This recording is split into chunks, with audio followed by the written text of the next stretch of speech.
Peace, blessing be upon you all, and very good morning to you. Thank you so much for your engagement, participation about the future outlook of infrastructure projects, which is the final workshop of the Knowledge Month.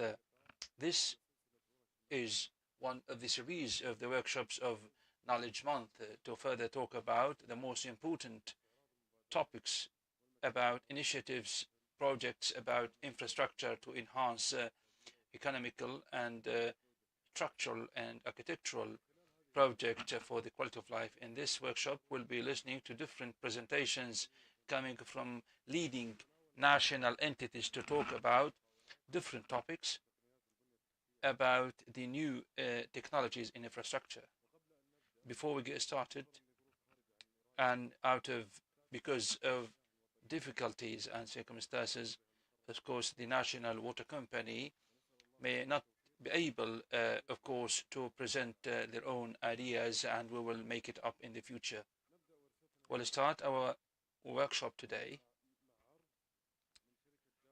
with Gamma presentation to talk about the new technologies, state-of-the-art technologies to talk about in infrastructure and to enhance the quality of life.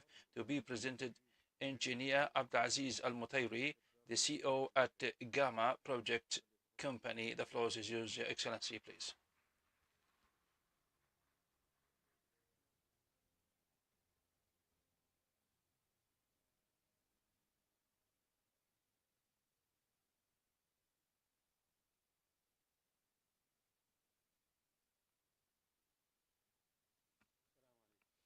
Peace, blessing, mercy be upon you all, and good morning to you. I'll be speaking Arabic.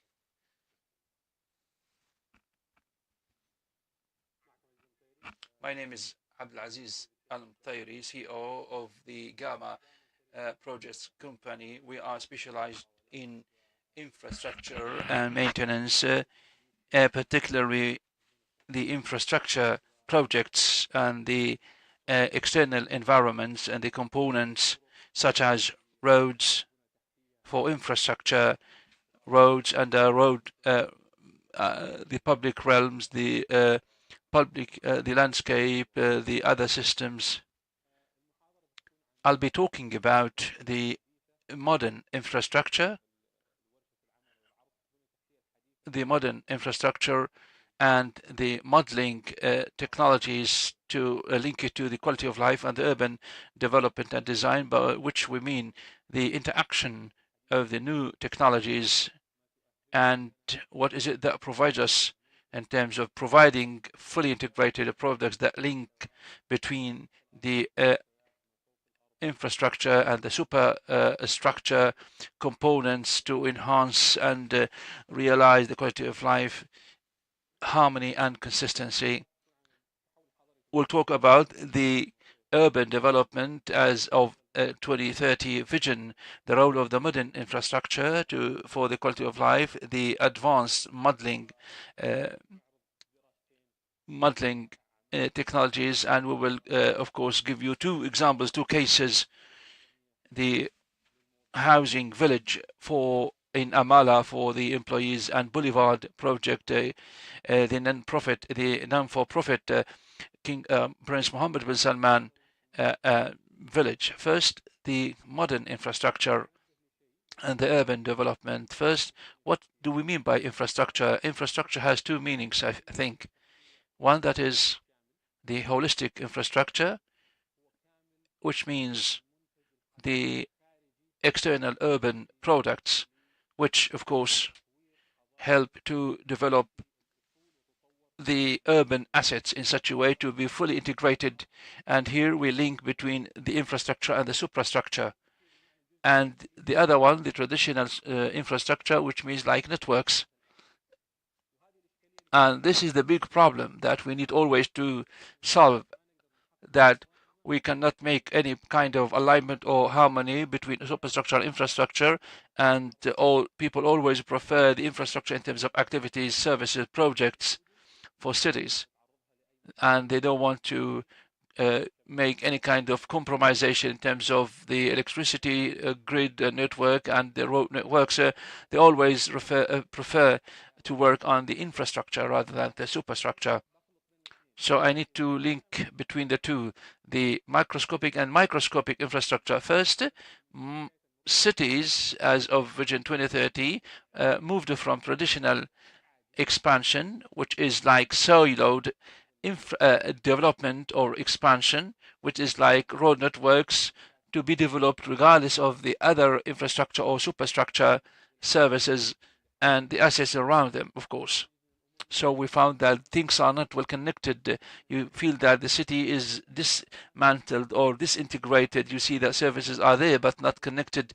For example, like mobility networks or road networks are not well connected. That is why expansion was a kind of not well organized or not inconsistent. That is why we have today fully integrated planning. Things always link infrastructure and superstructure and future infra or superstructure, and how mobility, transportation, quality of life, and livelihood are coming into play. So this is a very important and healthy transition, and we have seen great cases, experiences over the recent 7 years. So this is kind of link between superstructure and infrastructure, microscopically and macroscopically between the land uses, mobility, transportation, and the other landscapes. This enhanced, of course, the quality of urban development, reducing waste, because as we see our cities, things are done different times. If done different times in the city, this, of course, will help. If we avoid it, will help in reducing waste. We start now focusing on humanization and quality of life, and reflected on the health and living standards of people, and what is it that the city provides. When we visit some projects, such as the boulevards, sport boulevards, or the King Prince Mohammed city, we will feel the difference. Even like weekends or even the working days, you will see how interconnected it is. Big projects which are part of the vision, and they look into development as holistically, because one entity is developing the whole project, so they do not disconnect between assets, roads, networks, other services. They look into this, of course, from A to Z, and this also has added another contributory to use the modern and state-of-the-art technologies so that we can produce the product that we're looking for.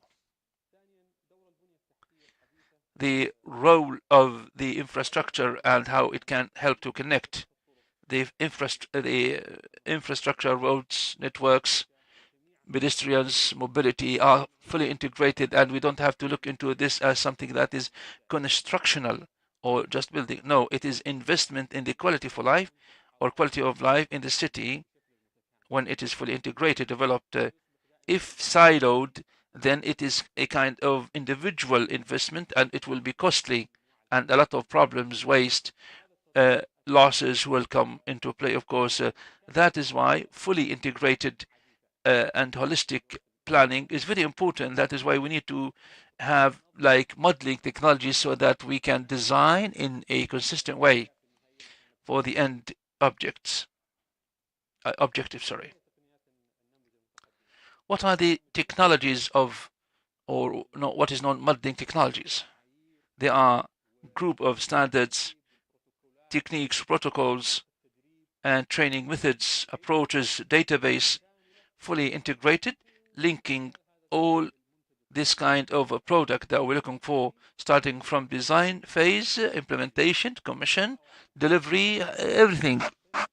So you have a system here, fully holistic system. You have training, roles, responsibilities, and matrix or everything. You have like a cloud-based data ecosystem or network where you can access the information, and also you have like quality assurance where you can look into the history for any component. starting from design all the way up to delivery. You can see them all. Then you always receive a feedback to improve, and also not disconnection. I worked as a landscape architect, a consultant, and now I am contractor. So there was a kind of disconnection between design and implementation.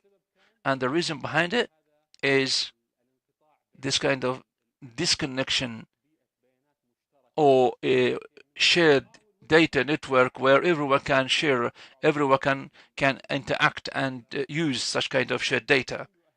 So the BIM helps us too, and also the feedback would help, and other KPIs would also help. Modeling technologies would always help, and they go through two things.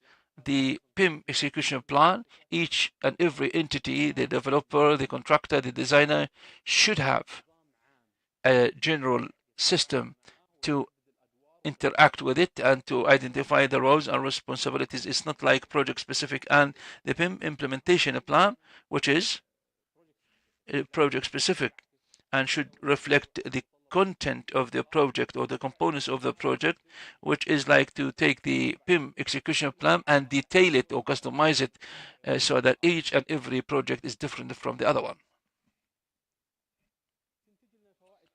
We have different products, and I'll cite some examples. We always look into one problem, which is like the differences between the different networks services for one project. So we always made preferences to look and work on something that is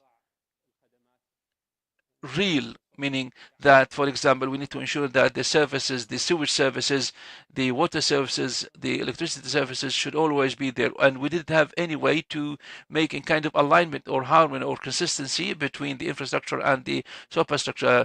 Thanks go to BIM. That is why we can now harmonize the integration of road networks, cost reduction greatly, all realized by BIM.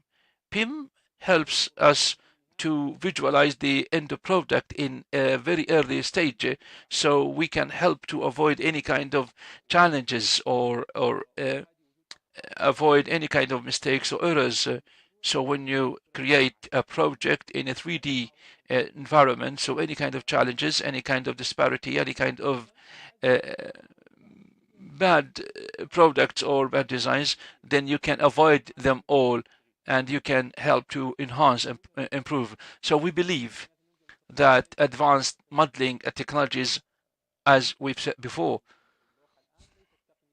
are not engineering technologies. They are really urban enabling tools to help us understand and realize our objectives in such a way where we put planning proactively. There are two research studies, of course, based on reality, where we use these kind of technology over recent 4 years with Amala. The first one, Amala. It was completed this year, and it is a fully integrated environment. It's not housing. It is fully integrated environment with all the services or activities required by human beings in a location that is far from these cities, such as like housing, facilities, amenities, everything designed and planned uniquely where cars are much less used, while walking or walkability, mobility across the different assets are much encouraged for different reasons, because the location is a very sensitive environmental place, and the project was implemented through different contractors. One that works in the infrastructure, the other one building, superstructure, services, facilities, like energy production stations. BIM was such a great driver, trigger, or enabler to bring all the contractors to work at the same time without differences or without any kind of conflict between them. This reflects daily the development of the work on site where you can see everything. We have different pictures. This is a 3D presentation where you can go into the tree and you can give it like a code or a number where you look into the tree, the size, the type, the irrigation requirements, anything that goes down it like network or whatever or tunnels, and this reflects across all the components of the project. This is a good example.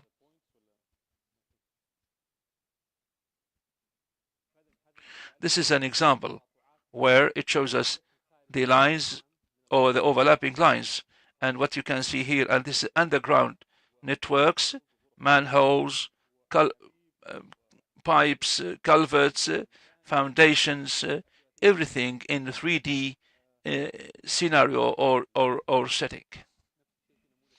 The same here, another model where, of course, it shows any kind of conflict or clash across cities where you can address the challenges before you are surprised or shocked to see them. If you have a problem like in a certain point or certain intersection point, you can then identify what is it that you can do before you put it into action or implementation.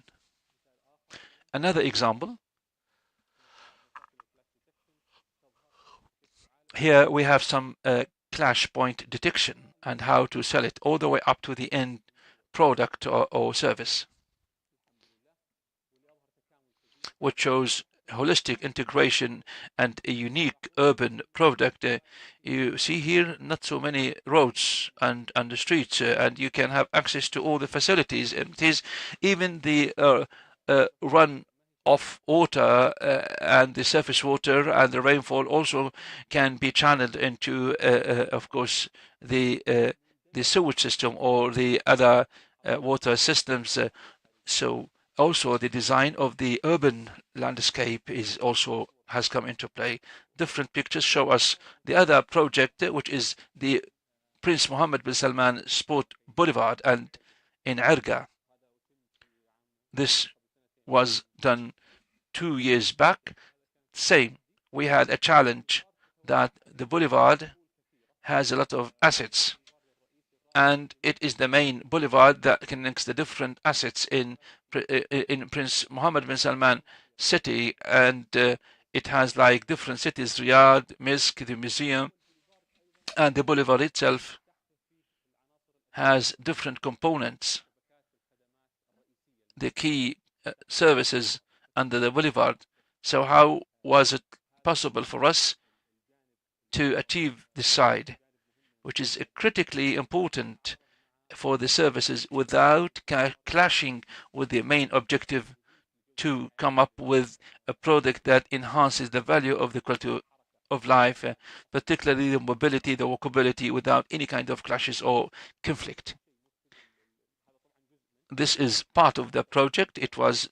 This is section 1, section 2, and this section 3 for about more than 3 kilos. So it was implemented this kind of model to avoid any kind of clashes or conflicts. For the present expansion and the future expansion, also the maps are generated to come up to a level where you can think of what is it that can be possible. Even you can understand the slabs for your implementation purposes to better understand the environment all the way up to the delivery stage. Also, commission is very important because if it moves up to commission, you see all the components and you see the history, everything ever since it was first designed, implemented, maintained, and so on. And this is the end product. And it is really a unique thing in Riyadh city, and hope we see over and again. To conclude, so the urban development seen in the kingdom reflects very important willpower and also enhancing harmony and consistency between what is it that we need in the city, so that we don't have to be in such previous negative situations where we make a trade-off or compromise. Do we prefer mobility, walkability, and give it like priority, or do we prefer and make prioritization for the infrastructure or the streets, roads, and in this case, of course, we give the priorities equally or not equally, fairly enough in a just way, holistically, where we look into different components, different considerations, and infrastructure projects are not constructional projects. As I've said, it is an able tool to enhance the national economy and also enhance the customer experience and satisfaction. Using the advanced modeling technologies have really or has really become a must, a mandatory. It's not an option. It's not like a luxury. Even in Egypt, the army makes it mandatory to use the PIM across all projects. So advanced modeling technologies have become a necessity because they are feasible, practical, and productive based on the projects and cases, reducing cost in terms of commission and implementation as well, and maintenance. So this kind of investment really supports the quality of life, helping all the cities all the way up to excellence under Vision 2030 vision. Thank you so much. Thank you so much.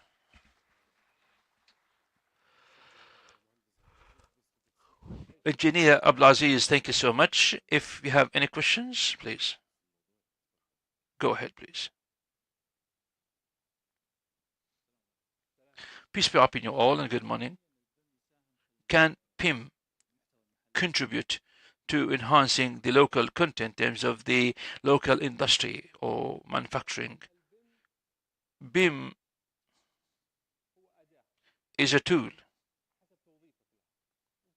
based on what is it and how is it that you using it. So it's a tool based on your inputs. It gives you what is it you are looking for. Local content has such a greater driver to enhance higher percentage of local content. Most of the projects and most of the infrastructure projects do not depend on external or foreign materials. More than 60% of the products are all localized. Unlike networks or stations, they are localized. But again, while using and deploying your materials, PIM is a fully integrated operations or processes, not just like siloed, but all from design, profiling, description, all the way up to the materials delivery, even like on-site implementation, even delivery of the materials to the consultant, commission, maintenance, management. So part of the profiling, you can describe and profile it. We as contractors, they face some problems. Profiling is not accurate, or not, the description is inaccurate. So where we see that the contractors looks for alternatives, and many people think that we are looking for alternatives to reduce the cost. This is, of course, widely understood. But again, the profile is not accurate. The description or the material does not go in line with what is required. When we put it into action, the material does not work well, is not as described or profiled. So it is very important to have such materials well profiled, well described, and not like below the expectations. Infrastructure projects, except for stations, most of the infrastructure projects depend on the localized materials. Thank you so much for your engagement and presentation. The company has provided quality projects.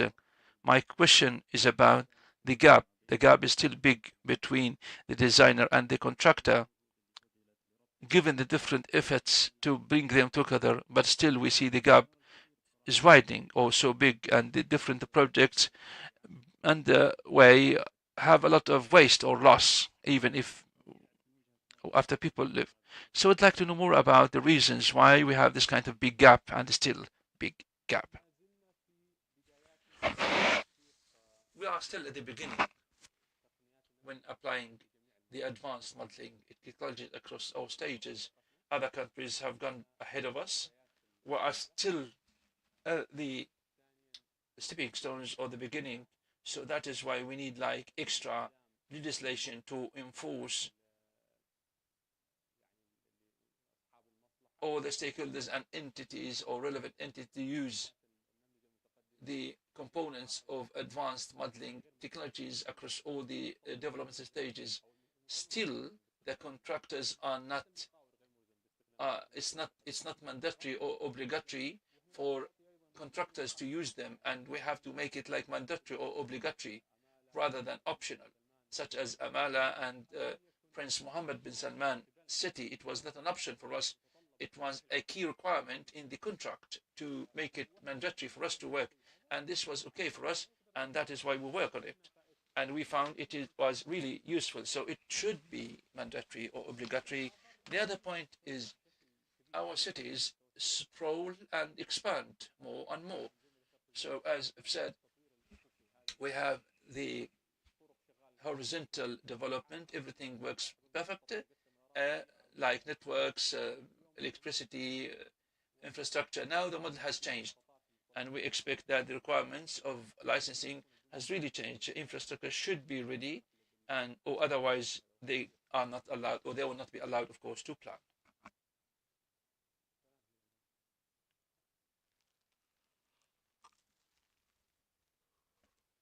Apologies, I cannot hear him speaking.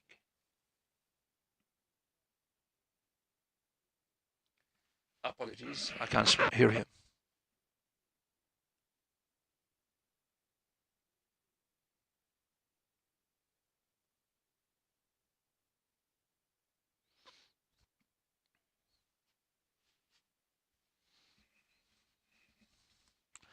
Apologies, I can't hear him speaking. Difficult and costly, to be honest. Difficult and costly, very much like Mala Asbilk. It will be very costly, very expensive, because the tower is so huge, big, even if you bring big companies. So it'll be like a kind of enforcement for PIM for all projects. They need to use PIM even for the rehabilitation projects or the new projects or the existing project, and we will see the results after 20 years. If we have something big, I mean the big network in the cities in one integrated modeling project. Amala has been using this system, GBS, and they have a good reference, but individual work across the entities was the problem.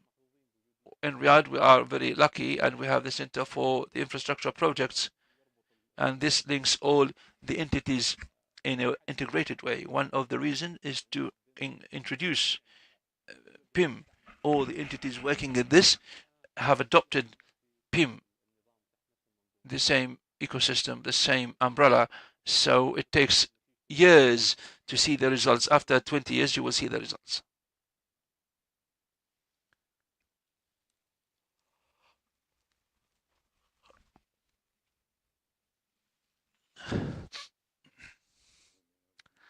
Engineer Abdulaziz, thank you so much. Much appreciated.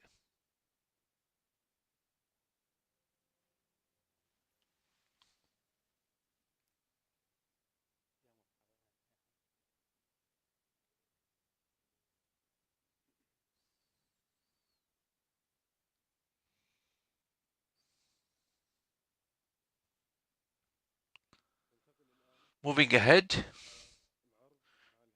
to the Saudi Contractor Authority to talk about the contracting sector and the expected development updates to be presented by Mr. Hatim As-Haibani, head of the Institutional Development department. Please, the floor is yours.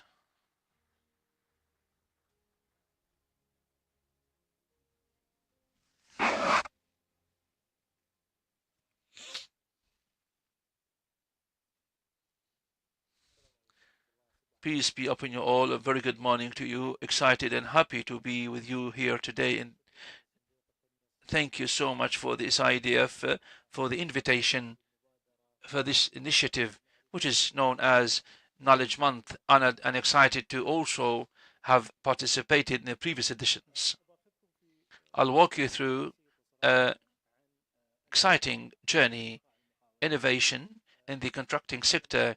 One of the innovations, as truly said by Engineer Abdulaziz about PIM, which is part of the journey, will get started with PIM and the innovation development in contracting sector. Will cite some global and local examples and conclude with some recommendations.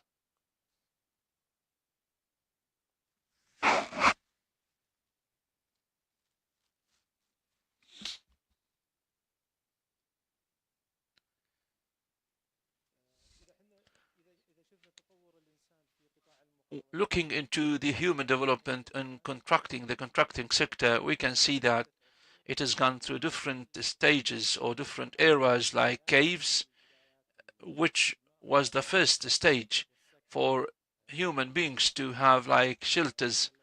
Then moving to the civilization stage, speaking of castles, towers, and then the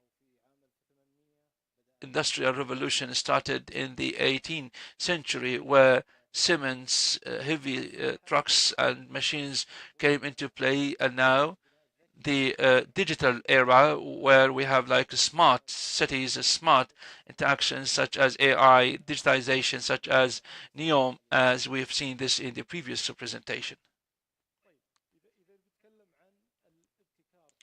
Speaking of innovation in the contracting sector, we can see it into three pathways: modern building materials and building technologies.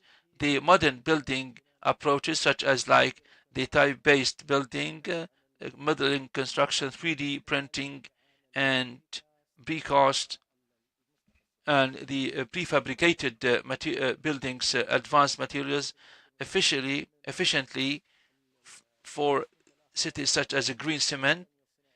The SIDF, of course, is one of the leading entities to supporting the building materials technologies such as AI, and the use and the applications, digital twinning and digital twins, and the virtual reality and augmented reality as well.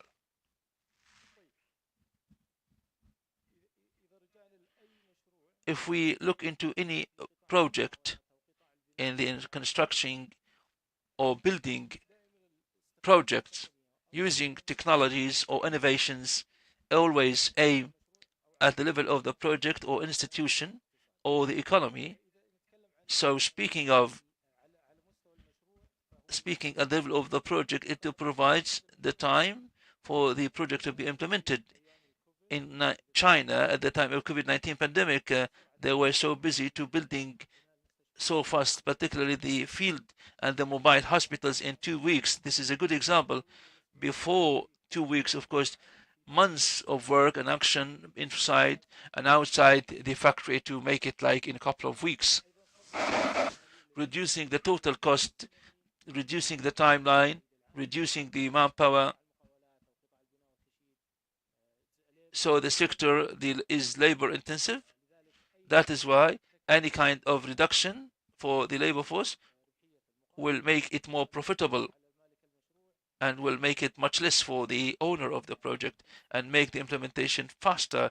Sustainability is to reduce the environmental impact for the existing buildings, and this is the way we define this in the authority of the Saudi contractors. The problem lies in the definition.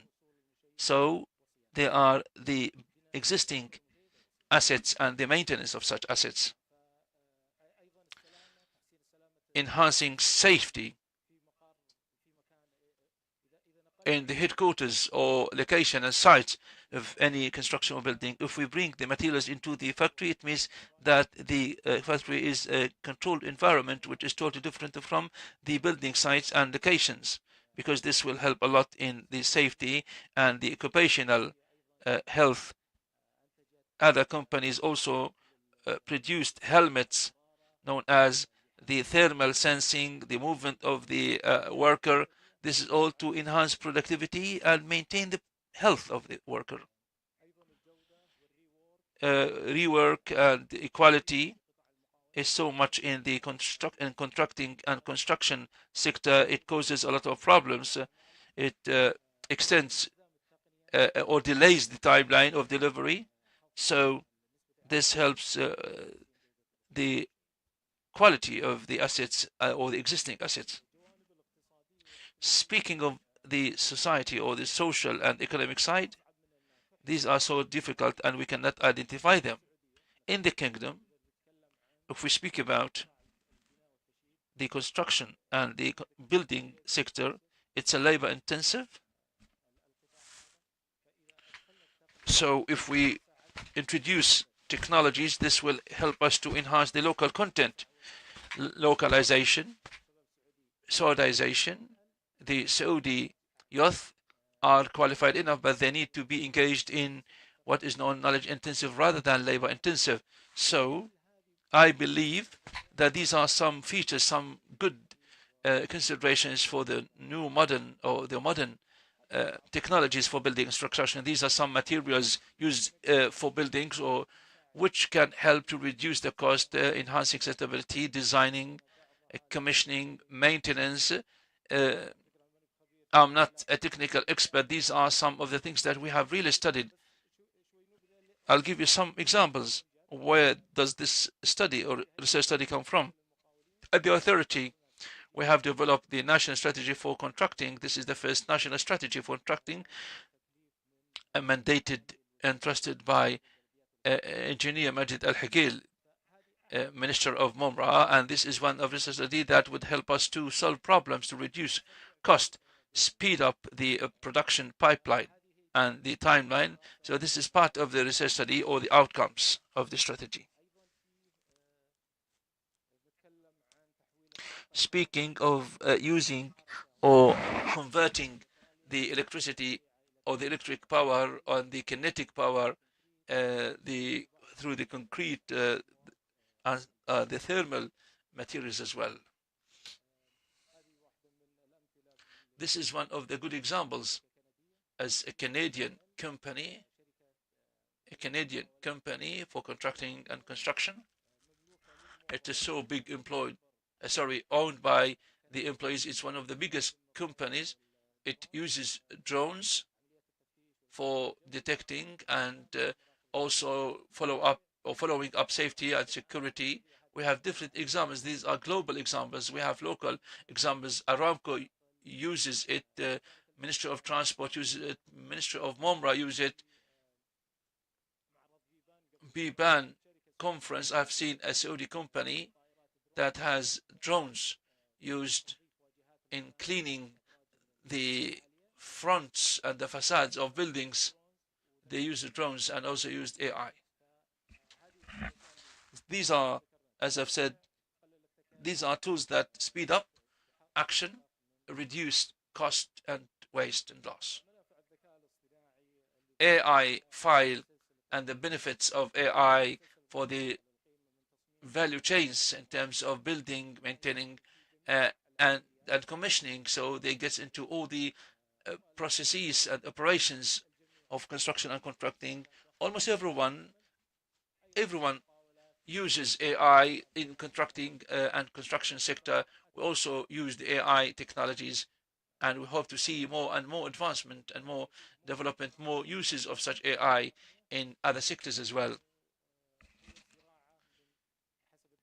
Based on the research studies, the construction and the agriculture are among the least contractors using technologies. The future and the market are both promising.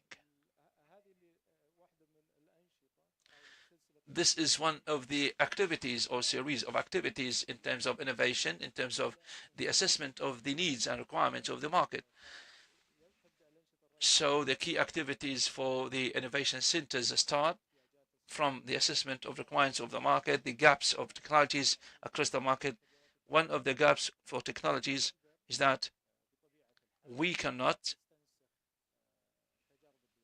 copy the experiences of other countries. We've seen some experiences, but we cannot copy and translate the same experiences because we have different challenges, different considerations. The Kingdom of Saudi Arabia is a semi-continent. We cannot compare it with Sweden. Same culture, temperature. These are all considerations, key considerations that require us for us to design, localize, customize how we use technologies. This is one of the construction innovation hub that helps research and development, sharing knowledge,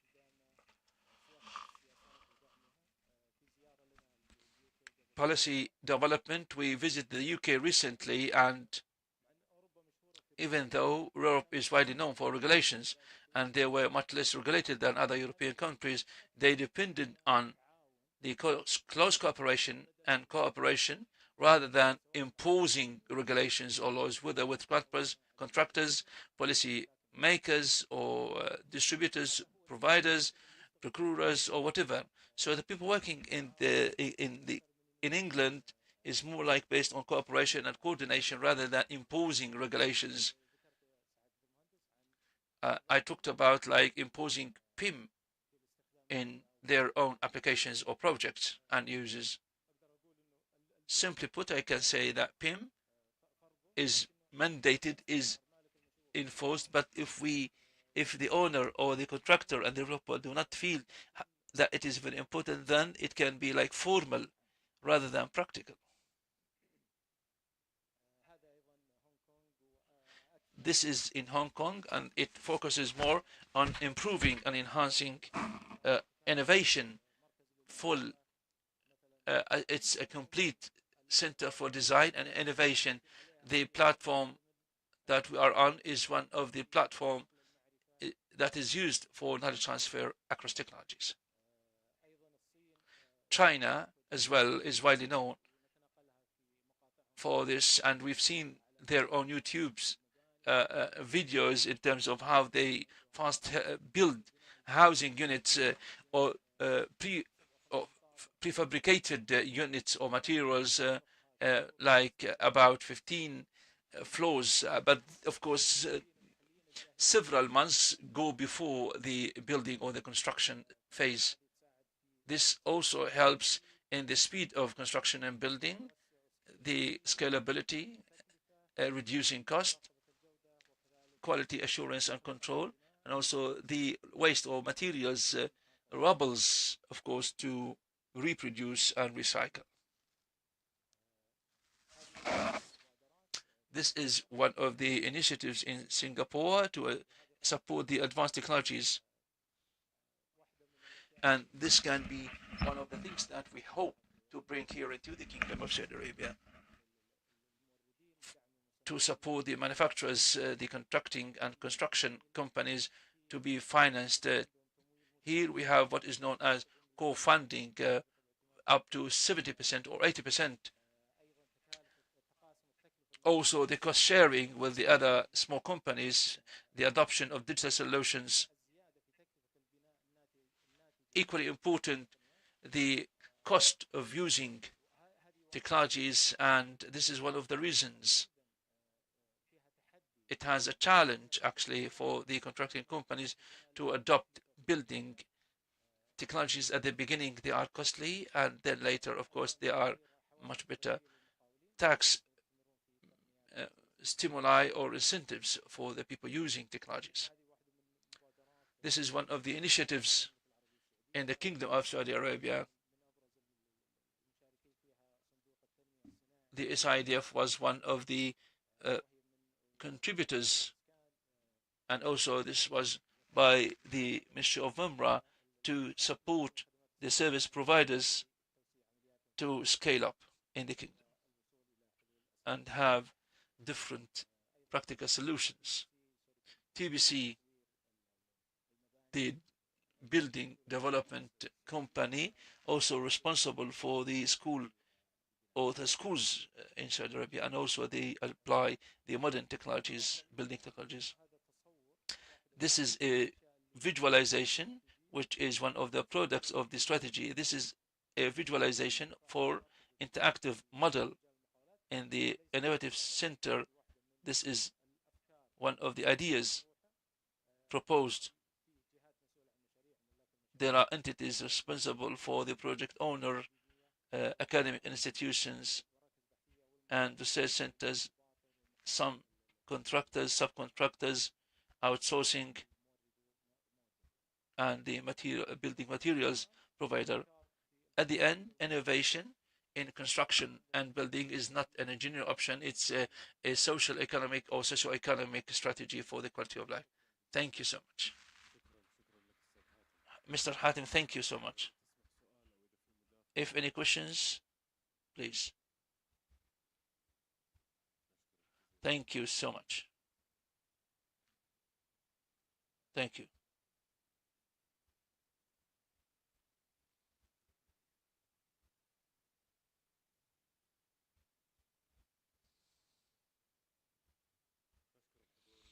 Ladies and gentlemen, thank you so much for this workshop.